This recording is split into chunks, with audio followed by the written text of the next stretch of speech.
What's going on, Brooklyn College? Welcome back to another episode of Listen to This. I'm your host, EiRAM 6, coming at you live from the BK where you can have it your way pretty much any day. 410 baby forever though. Everywhere I go, I let them know who raised me. Love my city down, dummy. Brooklyn, how we feeling? Baltimore, baby, how we doing? Cali friends, how's it going? And all my people in between, salutations. How's everybody doing today? Good? Y'all good? Yeah? That's good. I have a couple important announcements today. So if you haven't heard, WBCR is putting on an event around mid-May. It's a DJ showcase featuring several of the talented Brooklyn College DJs, including yours truly. If you would like to see your boy spin beyond the airwaves, come on down to Beyond the Airwaves, a WBCR event. It's on May 14th. You must be a Brooklyn College student to attend. Please check out the Brooklyn College Radio Instagram page for the link to register. I go on at 6, EiRAM 6 at 6, easy to remember, and trust you don't want to miss this. Definitely arrive on time and stick around for the rest of the sets as well. Also, I was just asked to DJ another event. I'll be DJing the Trem Department's end of year party. That's on May 11th from 5 to 8 p.m. Show up, show out, and I hope to see you around. Please note, since we are nearing the end of the semester, I'm low-key drowning in final projects and assignments. And now I'm DJing 2 killer events. Because of all this, I will not be DJing on Fridays for these next couple of weeks. I repeat, I will not be DJing on Fridays for the next couple of weeks. Instead, come see me in person at either of these events. I need time to handle my business and plan a great set for you guys. I do apologize. I know. I'll miss y'all too. But with all that being said, I believe it is time to introduce today's guest. Please give a warm welcome to WBCR's new program director, Julian Diaz. How's it going, buddy? Going good. Good to be here. Yeah, thanks for being on the show.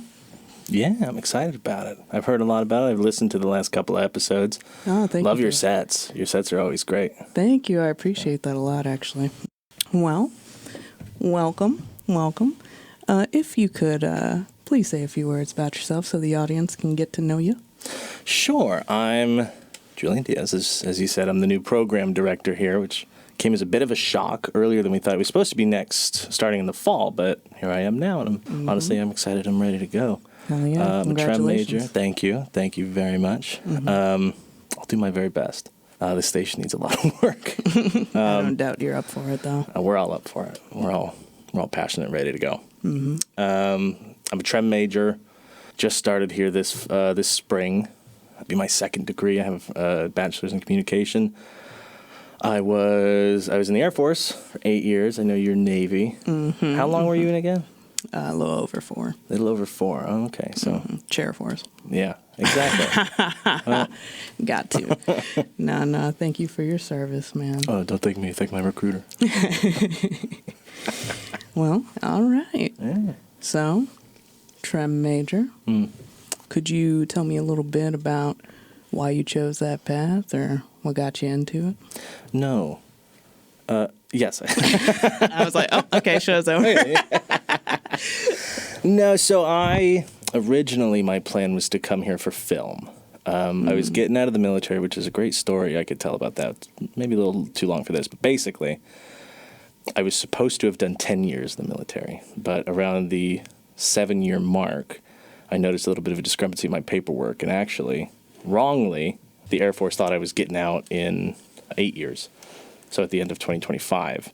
Rather than correct them, I just sort of quietly, said nothing, and then just applied for separation. They went, "What? Where are you going?" I said, "I'm leaving. That's where I'm going." But so in that time where I knew I was getting out, I thought, well, what do I want to do? I've got the GI Bill. I don't really have a job lined up, so I thought, school's a great way to get paid and keep getting educated. I knew I wanted to do something creative. I've always been a writer. I've always liked acting and performing arts, creativity in general. And I thought maybe film school would be something I could do. mainly because I thought maybe that would be a more useful degree. Like going to like film production would be a lot more useful to me skill-wise than going to do like a writing thing, because everybody's a writer. Nobody cares about, oh, I wrote this cool script. Not everybody's a good writer. Not everybody's a good will writer. say. But that's the thing, right? Is that you go to someone and say, I wrote a script. I go, who cares? But if I go to a production company and say, hey, I know how the cameras work. I know how to produce and mix good sound. I know the ins and outs of back of house, like tech. They go, okay, well, we can employ you then. You don't have to be a creative to work, technical things, that sort of thing. So that was what I thought. It was probably a flawed thought process. Because eventually, when I got here, I went and I met the program head, Dr. Robinson. And she showed me around TREM, and I just saw there was just a much wider breadth of things to do. Radio specifically fascinated me, has always fascinated me as a medium. Because I'm like an old soul. I'm like an old guy. I'm like 80 years old, I feel.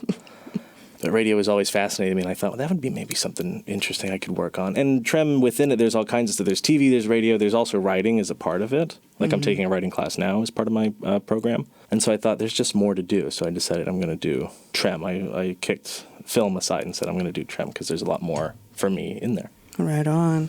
That's more or less how my time at Brooklyn College went as well. I've actually been here since 2020. Jesus Christ. I know. There was like some gap years in there. But when I first came, also film production major, I realized very quickly that I do not have the personality for... That's very type A, isn't it? It's something. Much respect for the medium. Sure. Whole lot of respect for just the swaths of people that come together to work on this one thing. Like, it's awesome. Just not my style, I don't think. But looked into TREM for more or less the same reason. Like, I did some audio-visual work as a technician, and I was like, oh, I like this. And you're still touching all the same equipment. You're just using it in a different context. Yeah. But yeah, I feel that. And I would agree. I feel like it makes you just slightly more versatile, whereas like film production, you kind of niche down into like one area. Yeah, you specialize because of how heavily unionized film sets are. Right. You have to specialize because if you try to go and touch the cables, that one They'll be someone, no, don't touch it, please. Don't touch I need my job. Right. Yeah. Or they're like, well, crap, now I have to pay you. So it's a whole thing. Which like makes sense. It does make sense. Yeah, but it's good, but it's just I don't know if I want that for myself. It's very high stress. I've been in high stress jobs my whole life, and I'm just it's nice to like. The reason I come to the radio station so often is because like we're all trying to do something here, and it is important. But the stakes are a lot lower, right? It's like we're trying to put on something that we care about. You're doing your podcast. You care about. We have other people doing shows that they're passionate about. It's a lot better to be surrounded by people who are passionate about something than people who are really good at something. Because people who are really good can get really precious about it. Get really like you try to ask them a question like, "Are you sure?" Like even just a question like, "Are you sure?" They're like, "What did you say?" Who do you think you? My whole career was like that. Me going, I'm just trying to learn, and they're like, "You're questioning me." I'm like, I thought that was how I did it. I thought that's how you learn. Yeah. I thought I was supposed to ask questions. Right. So you mentioned a couple things, acting, writing, obviously TREM and film. Could you tell me a little bit about your background in those, like how you got involved with them at all? Or? Sure. So writing is the thing that I always come back to. Because that's where I got my start creatively. As a kid, I was always big into pretend and things like that. So that's where acting comes from, because it's just fun to do. I'm a big dork. That's why I like things like D&D. And actually, I very rarely tell people this, but I used to be a LARPer. I used to be one of those guys who puts on the armor and has the sword and shield made of foam, and I would go out and be like, Goblin! How about the and all that stuff. That's awesome. It's a ton of fun. So writing, that began very, very early. I remember my very earliest experience with it was we used to have in class we would be writing they'd call them personal narratives. It was like write a story like in a novel kind of format, write prose about a thing that happened to you, and trying to teach you the fundamentals of storytelling. And I remember the things that I submitted back in elementary school impressed my teacher so much that they would put me in those like gifted classes. They called mine like ALP or something, advanced learning program.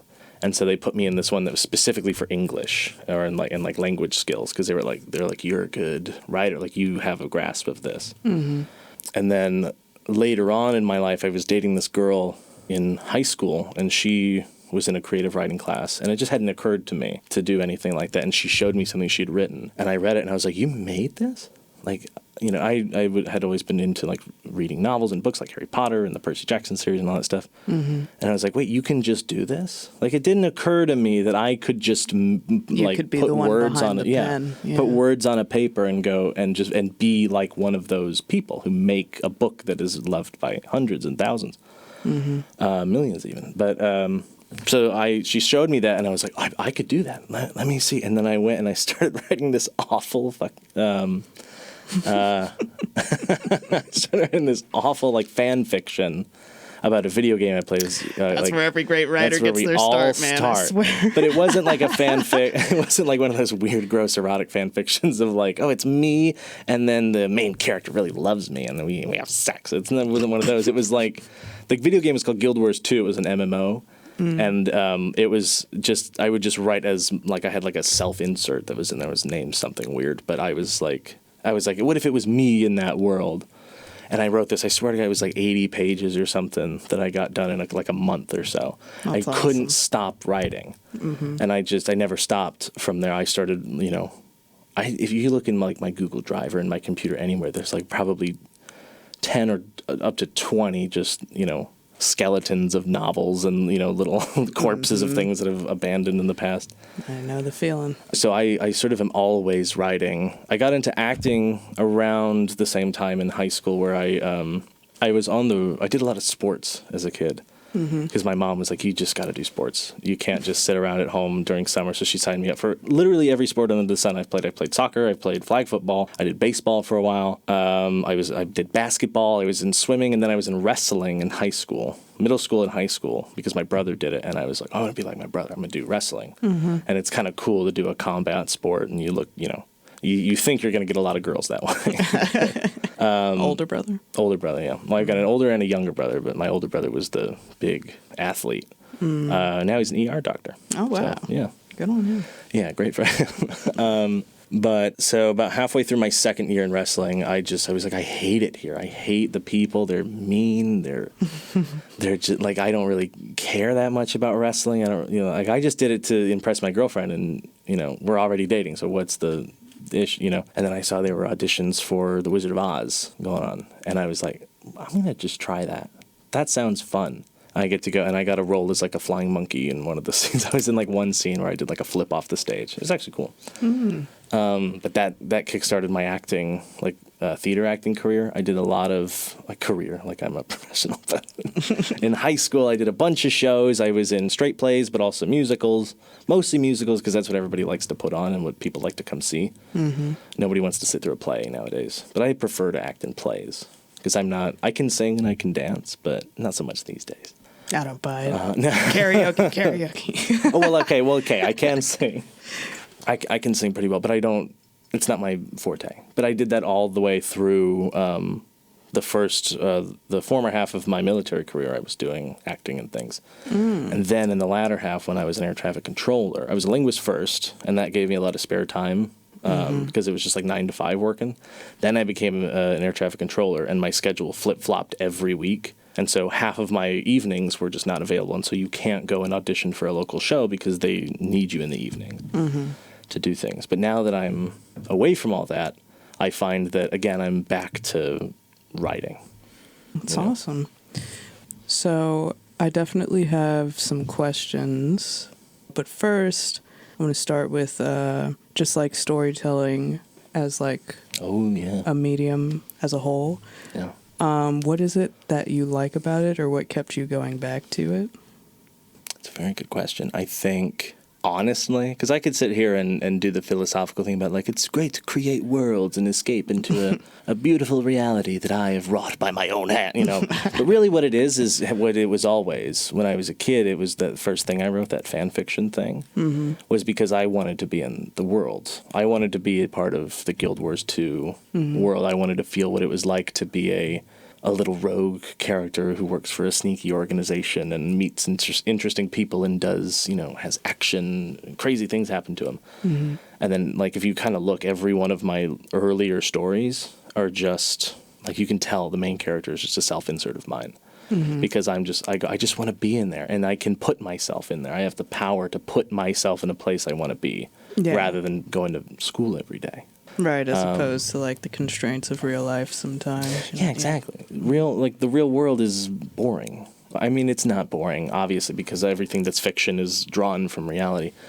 But most people, their day-to-day life does not involve action and adventure. You know, it's routine. And I really, really was not okay with that as a kid. And I still kind of am not. I don't think I want for myself stability and routine. That feels anathema to what I feel like I am inside. So what I love about storytelling, one, is the self-insert kind of wish fulfillment kind of aspect of it. But I do also have the other side, which is I just like to make things that don't exist already. I like to take a little tidbit of an idea and nurture it and grow it and turn it into something that could feasibly be real, something that where you believe that these characters could exist in this world and could behave this way. It's, in a weird way, it's playing God a little bit, because I'm like, I've made this little person, and they're not quite like me, but there's a little piece of me in there. And I send them out in the world, and I watch them, and I sort of discover what they do sort of naturally. That's kind of my approach to it. Did you ever use storytelling as like a way to find catharsis, or like a way to deal with things in your actual life, or was it the strictly imaginative, like fantasy kind of, not quite escapism, but sort of escapism? No, yeah, I know what you mean. Yeah. Honestly, no. And I'll tell you for why. So in my, I mentioned that I used to do the whole like wish fulfillment, self-insert kind of thing as sort of escapism, but also just, you know, I wanted to see what it's like to put myself in a new place and see how I would react. As I sort of matured as a writer, I sort of started to view that, like, the self-insert wish fulfillment thing, as a sort of juvenile pursuit. I don't know why, because it's valid. People use storytelling for all kinds of things, and that's one of them. But for me, it feels kind of, you know, I don't know if I could probably say this, it feels a little masturbatory. To sort of like, it feels like stroking my own ego to like go, okay, I'm going to write this where I'm the winner. And I'm, you know, and then I say this and they go, oh, I never even thought of that. I'm like, yeah.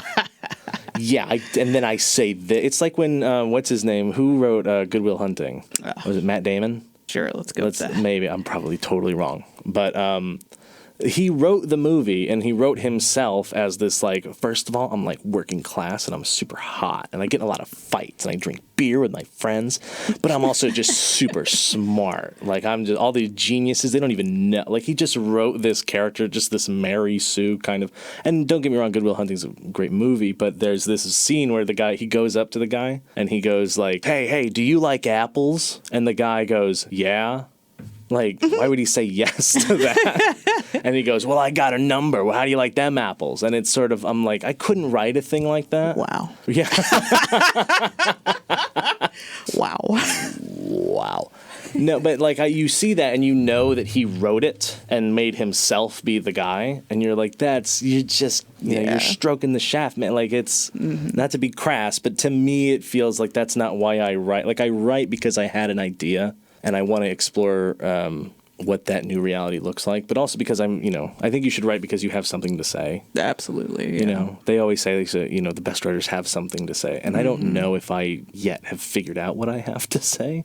Right now, it's all just, oh, dude, wouldn't it be sick if, and then, you know, X, Y, Z. Wouldn't it be dope if there was, like, I'll describe one of my novels that I sort of am vaguely working on. Like, wouldn't it be cool if it was like a 1940s-esque world, like a diesel punk kind of like world where there's like naval battles, but it's not in the ocean, it's in the air, where all the ships are flying ships, but they're still battleships, so they have like big cannons, and then there's airplanes that can go under the ships and that can come out of the clouds, and they drop bombs on each other, like a space battle kind of thing, but in like the air. And that's not like, I don't know what social issue that aligns with, but I just think it's dope. Yeah.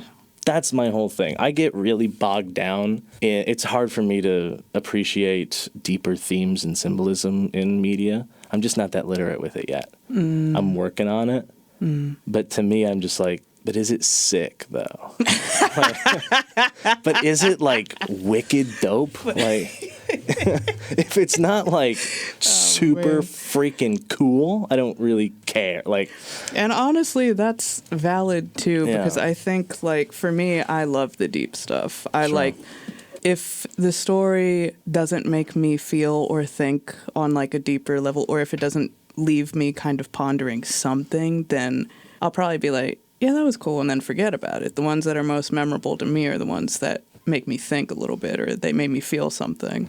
And but there's also so much validity in just creating a cool, like, something's impossible world. Yeah, something like so out there.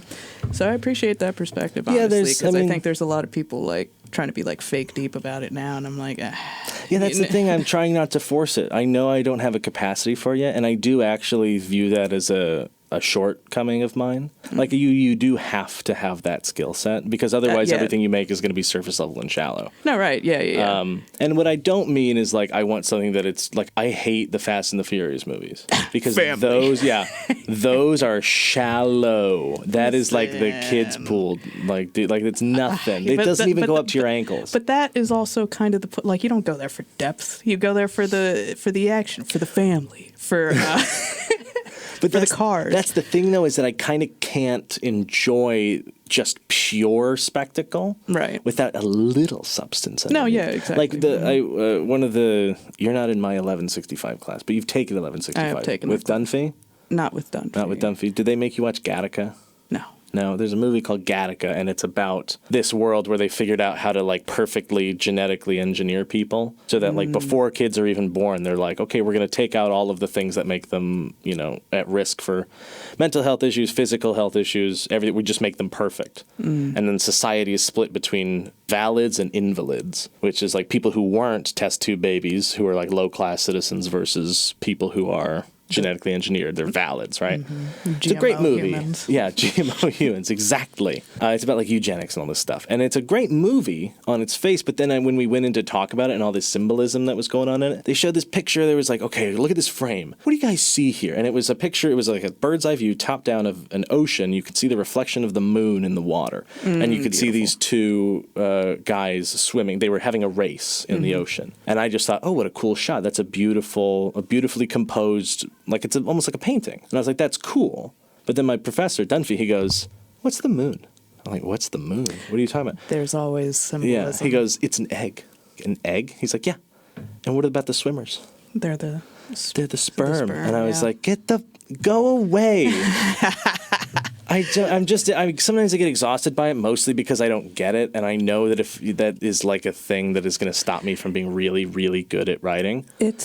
Well, because it's something that you're so passionate about, I have no doubt in my mind that you'll start to pick up on it. But it's like its own language, because there's the story side of it and the themes and the character development and all that, but then there's also the visual storytelling of it. And there's so much to it. Yes, there's symbolism, there's Easter eggs, there are subliminals, even like things that they don't want you to, that they know you're probably not going to get on the first watch through, but they are expecting you to come back to. And I think that's why I find myself so drawn to things like novel writing and now radio, like pure audio stuff, because with audio only and purely text mediums like books, the focus is on the language. Yeah. And language is my big thing. I think the English language is the most beautiful language in the world. And I speak as someone who speaks about 1.75 languages. Like, I speak Farsi a little bit. Yeah, I was a linguist for a period of time. I speak Persian Farsi. And I had experience with that, and that's a beautiful language too. But I just think English is there's nothing like it. Mainly because I know I have biased a little bit. It's the one I grew up speaking. I just think it's gorgeous. I love how you can use it. There's one of my biggest influences, a man named Stephen Fry. I hope a lot of people know who he is. He's actually a knight of the Sir Fry. Yeah, Sir Stephen Fry. He's amazing, and his whole thing is he loves language. What he loves about it is he calls it the luxuriant profusion of the English language. Do you hear that? The luxuriant profusion. I'm going to turn this into an ASMR podcast. But there's just something about, like, when someone hits me with a really, really good line, it's like injecting drugs. Put this in my veins now. No, seriously, I literally, like, I'll hear a good line on a show, I'll pause it, and I'll lean back and go, oh, Oh my God. Right. Where's the book? Where's the notebook? How did they do that? No, like there's a great Oscar Wilde. You know who that is? Yes, of course. I'm surprised by how many people don't know who that is. But really? I thought he was definitely like a required reading guy. You'd think, but a lot of people, they're like, who? And I go, okay, well, let me explain. Anyway, so he wrote a play called The Importance of Being Earnest, which is one of the greatest plays ever, just because of the language and just the way people talk. Oscar Wilde has just like, you could buy a book of quotations, and there's all kinds of stuff. The first time he went through the U.S. Customs to come here, they said, or actually, this one actually sucks. This is a bad one, but I just remembered it. But they go, do you have anything to declare at the customs? And he said, nothing but my genius. That's pretty pretentious. The one I was thinking of was, I think it was Gandhi or some kind of someone like him, Gandhi. And they said, what do you think about Western civilization? And he said, I think it would be a good idea. It's so clever. But the line from The Importance of Being Earnest, which is beautiful, and I can't wait for an opportunity to inject it naturally into a real conversation, is it's a lady, Bracknell, I think it is. It's one of the women. She goes, there comes a time in every person's life where it becomes more than a moral duty to speak one's mind. It becomes a pleasure. Ooh. Yeah. Ooh. And then the Ernest, the main character, has this great one, which I just love it. It's like he's like talking to his female love interest for the first time. Mm-hmm. He walks up to her, and the first thing out of his mouth is, he goes, excuse me, madam, would you be in any way offended if I said that you appear to me to be the physical personification of absolute perfection? Where's the notebook? Right. But it's just so perfect because you hear something like that and you're like, I have access to all of those words. Mm-hmm. I know all of those words, but I never thought to put them in just that order. Mm-hmm. And that's what fascinates me. And so when I get into film and visual mediums and stuff, that's harder for me to break into because I don't really speak visual. Mm-hmm. But I feel like I really speak English. You know what I mean? Yeah, I feel that. I definitely resonate with the love of just beautiful prose in general. Yeah. Like, I was more of a poetry buff in that aspect. Yeah. Like, plays were all right to read in school, but I wasn't really feeling them. Stories, novels, like a really good line in a novel or like really beautiful words of prose, like those move me. And just the journey that they can take you on, like, you know, when comparing it with film, they're giving you the visuals, but when someone hits you with a beautiful line, you're playing that out in your head. And yeah, going back to just your love of language, would you say that is kind of what informed your decision to be a linguist, or did the love come after that? Like, that was part of it. Really what I wanted to be was a broadcast journalist in the military, but that was hard to come by at the time. Yeah. The recruiter handed my mom a brochure that was like, oh, there's a linguist, and he gets to go and live in Monterey, California. And she was like, oh, this would be lovely, and wouldn't you like to speak another language? And at the time, I was like, yeah, I would like to speak another language. Like, I felt like that would be a great way to broaden my cultural context, and it did. Like, I have a great friend. Her name's Corey that I met playing video games, and the only reason we started talking was because we were on the like global chat. We were playing like a sort of multiplayer game. We were on the like game wide chat, and somebody was saying like, "Oh, I speak French. Oh, I speak Spanish," and I go, "Actually, I speak a little Farsi." And she goes, "You speak Farsi?" And she's Iranian, and so we connected through that. Right. And now it's coming on almost a year now that we've known each other. It's one of my best friends on the planet. That's awesome. I love amazing. The online community as well. Yeah. There's no better feeling than speaking someone's language to them when they're not expecting to be in a place where anyone would know it. Like, one of my other teachers asked me to be an extra in her movie, and I went there and there was this woman talking and she was speaking English, but I could hear a Persian accent. And I was like, oh, I bet. And I said, are you Iranian? And she was like, yeah, how did you know? And I said, I kind of could tell your accent. And I was like, do you speak Farsi? And she goes, yeah. And I said, Hali shoma chetore? And she went, oh, like the look on her face, she was like, oh my God. And then she burst into something I couldn't understand. I was like, you called my bluff. I'm not that good. But just that moment of her being like, oh, there's another great quote, and I can't cite it. I don't know who said it, but there's something about, like, if you speak to a person in a language that they know, you speak to their mind. But if you speak to, it's gendered, the quote. It says a man, but it says if you speak to a man in his language, you speak to his heart. Right? I think that's true, and I think that's gorgeous. And I love being able to, and I wish I spoke more languages because that's the easiest way to get to know somebody Yeah. is to speak their language. And the easiest way to find that you hate somebody is being unable to communicate with them. It's easy to hate someone that you can't talk to. It's the hardest barrier to overcome. But once you overcome it, it's the greatest reward. Right. And it's not so much that you hate the person, it's just the No, communication. of course You not, hate of course that you not. can't get through to them. Yeah. And language But it is does- definitely but a it- way to get through to people. But it creates prejudice. Like this guy's an idiot. No, he's not an idiot. You just can't talk to him, and he can't talk to you. Mm-hmm. And so it can, if you're not careful with it, it can create horrible prejudices. I agree, definitely. I also think the U.S.'s depiction of people from other cultures hasn't always been pleasant, and that's me putting it as lightly as I can possibly do it. But even going back and watching like old movies, not even that old, like 2000, like Rush Hour, dude. Yeah. I loved that movie growing up, but then like going back and watching it now that I'm an adult, I'm like, you. No, I'm me. Yeah. but yeah, watching that as an adult, I'm like, oh, that's terrible. This is terrible. But anyway, I wanted to ask you, you're a vet, I'm a vet. Yeah, I love working with dogs. Creativity in the military. Oh, yeah. I wanted to yap with you about it. So while I was in, I still wrote poetry and journaled and things, more so as a way to like sort of cope with what I was doing and just being away from home and out at sea and all these things. But Sure.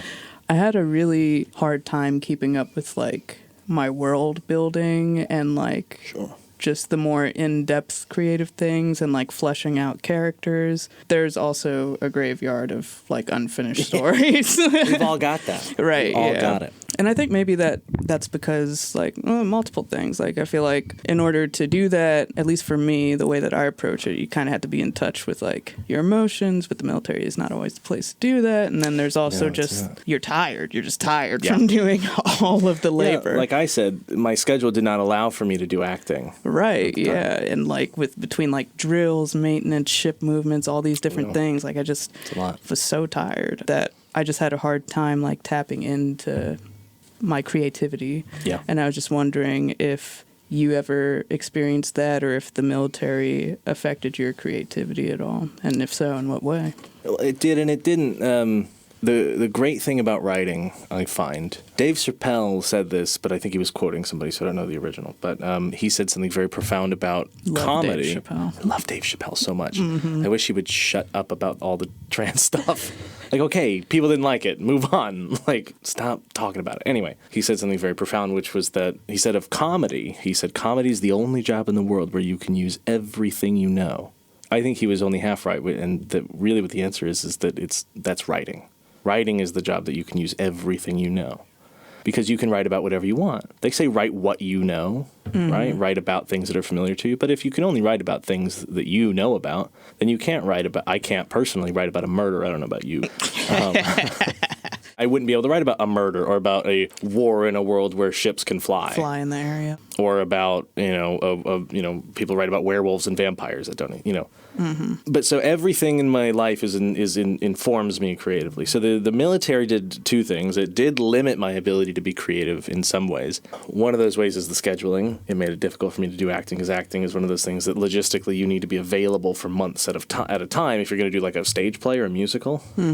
Or you need to be available all day on a weekend, which sometimes I would work weekends. Nothing if you're doing like a film or something. But the one thing I could always do was write, because for writing all you need is some time and a piece of paper or a laptop or something. Right. But also, again, the military is a different part of the world that not everybody gets to experience, and it has its own little foibles and cultures, and it was fascinating to interact with that and see it. A lot of them I really hated. A lot of them I didn't get along with. Especially air traffic controllers. I mean, thank all the air traffic controllers in the world for what they do, but a lot of them are jerks. They're just mean. It's like what I said earlier. It's better to be around people who are passionate about something they do rather than really good. Because if they're really good about it, they get really defensive about it. So that was a difficult experience. But at the same time, the same story I was telling you about with the flying ships and everything, that book has a lot of research for it that was informed by my experience in the Air Force. Because my job was in air traffic control, I learned a lot about aviation. I learned about, the phraseology of how controllers talk to pilots, how pilots ask questions to controllers, how it works, like how the whole system operates. Yeah. And so that helped me inform a new idea, which was this idea of like all combat takes place in the air, because in the story, like the seas were polluted and turned corrosive and black. So it's actually literally impossible to go out on the water. So they had to go up. But yeah, so you're right, though, in saying that the military does not exactly encourage creativity. It does some play, but it's not, they don't care if you're writing something in your spare time. That's certainly not what you're there for at the No. time. And it's like, on one hand, I get it. On the other hand, though, I think that it's really key for, like, morale and Yeah. the arts and creativity as a veteran. I mean, like, they use, like, art therapy at VA hospitals and stuff. Like, I feel like it has a place, but when you're in it, I think that place is just off the clock because, when you're there and you're expected to fulfill your job and do your thing, I mean, that's kind of true of everywhere. It's like I'm not writing my books while I'm, in class Right. or when I'm supposed to be doing something else. But I feel like the way that the military kind of stymies creativity is just in how much they ask of you. Like, you're tired all the time, you said. They take a lot out of you. What they want you to devote all of your energy and time to is being the best at the one thing that you do. Yep. At your rate, or we call it our AFSC, our Air Force Specialty Code. They of course, they go, for morale purposes, make sure you have a hobby. They always say that. But they don't really facilitate it themselves. Like, there are no, like, I looked around, there's no, like on bases, there's not, like, writing groups. Sometimes there are if there's, like, time. sometimes the command will be a little bit more involved with stuff like that, too. Ours was sometimes, but I totally understand. Like, I'm not at all saying that they should just throw an arts department on every on every ship or anything like that, but I don't think I would have made it through the whole time if I didn't have some kind of outlet, and that's all I'm saying. And everyone has different outlets. Yeah. So after military life, straight and narrow, structured and ordered, what made you want to pursue something like this? I mean, it's kind of the exact opposite of that. Was there like a pivotal moment, or did you just know? My understanding has always been, when I joined the military, it wasn't because I wanted, like, I never intended to make the military my career. Oh, okay. It was always, I'm going to do something creative. The military is the first stepping stone because I need to get educated. I need to have a skill set, and I need to have money for college, as my parents didn't have money for college. I needed the military to set me up to, like, teach me how to be an adult for a little bit, so that once I was done, then, okay, I have things to fall back on. I know how to be a professional. That's the biggest thing I always say that the military teaches you, is how to be a professional. Yeah. A lot of people don't learn it in there, but they will teach you if you try, especially in the Air Force. The Air Force is mocked a lot for being the chair force, which we are. But as long as you know. But in the Air Force, we don't have boots on the ground all the time. We have security forces, and we have, some of our spec ops folks. But most of our jobs are sedentary, sit in an office, do like a 9-to-5 job, right? And what's important there isn't always like grit and physical toughness and resilience against things like danger and death. It's we have different priorities. It's about working closely in an office environment a lot of the time. It's about working with people where communication is really important. I know communication is important everywhere. But there's just a different way you do that. But so the military taught me that, and it taught me how to manage my money. The military was actually great for me because it allowed me to make some of the worst financial decisions of my life and still come out. I was in a huge amount of debt twice for the same reason, because I'm an idiot. But both times, because I had a steady paycheck and I had support systems around me, I was able to learn that lesson without it killing me or without it putting me in a place where I couldn't recover. So I thank the military a lot for that. But my intention was always, I'm going to be a creative, but I know how volatile that industry is. So I need to do the sensible thing and set myself up with real life skills ahead of time. Then I'll go and do the unsure thing and be able to say I gave it a try if it doesn't work out. Nice. Yeah. Well. What about you? Me? I don't know if this is. Can I ask you questions? Yeah, go for it. What's up? I mean, same question to you. I mean, you were in 4 years, you said? Mm-hmm. A little over, but yeah. And now here you are in the same place as me. Mm-hmm. What does your journey look like? I wonder if it's similar to mine. In a lot of ways, I think our journeys are similar. For me, like many things in life, I think I got closer to figuring out what I actually wanted by running through all the things that I didn't want. Yep. And I joined the military. Also, my parents didn't have, my mom was the only one working, and she was already putting my sister through school. Couldn't really afford 2 tuitions. Sure. I was trying to figure it out for myself. I was also living on my own. But while I was in there, I describe it as like the best and worst years of my life. Yeah. I have no regrets for doing it. I'm very glad that I did it, even though I walked away with like a lot of, we'll just say, baggage. I have no regrets at all. It's something I'm proud of now in hindsight. But while I was in there, I was definitely like, I don't know. Music was something that never left me. I would go into like, just somewhere quiet, like any little crevice of the ship that I could find and like record melodies. I bought a ukulele, taught myself how to play it. And it was just that thing that kind of kept me afloat, while I was in there. Yeah. And I had this one friend of mine. He passed away, unfortunately, but he was my best friend on the ship. And when I was getting ready to get out, I was telling him, like, I'm kind of nervous because, you do get used to the structure and the order. Oh, and, yeah. Yeah, that steady paycheck, like you were saying. Yeah. And then, to come out. Sucker. Like, right. And then you come out and you're like, I don't know, man. You're kind of like a fish out of water for a second there. But yeah, literally. he told me, and it's something that I really, like, hold dear. He was like, if any one of us, like me and the group of guys that I hung out with, he was like, if any one of us had a chance at doing what they actually want to do, I have no doubt in my mind it's you. Wow. And I'll never know if he was just blowing smoke up my ass or if he really meant it. But either way, it meant a lot to me to have like just one person from that environment like believe in me in that way. And after living that lifestyle and just returning home, I would say, to myself, I finally was like, screw it. What do I have to? Yeah. Also, life is terribly short. Yeah, life is very short. You gotta do something. Something. Man, Yeah. I'm glad that I did the military thing, though. All that good stuff. But being a creative is like who I actually am, I think. And being in the military was something that I just felt was like a duty, like something I had to do. Sure. Yeah. Yeah. I feel that. Thanks for asking. Yeah, man. On that note, though, I think we're probably out of town, but I've really enjoyed talking to you. Like, honestly, this has been great. Yeah, and it just like has flowed so naturally too. I'm always going to give you shit for being chair force. Well, at least I'm not a squid. Jealous? No, not really. Do you remember the old thing about the joke about how all the different branches use the stars? So it's the Army uses stars to mark out their generals. The Navy uses the stars to navigate by night. And the Air Force uses the stars to rate their hotels. You see why I hate them? You see why the chair force gets so much shit? Yeah, we deserve it.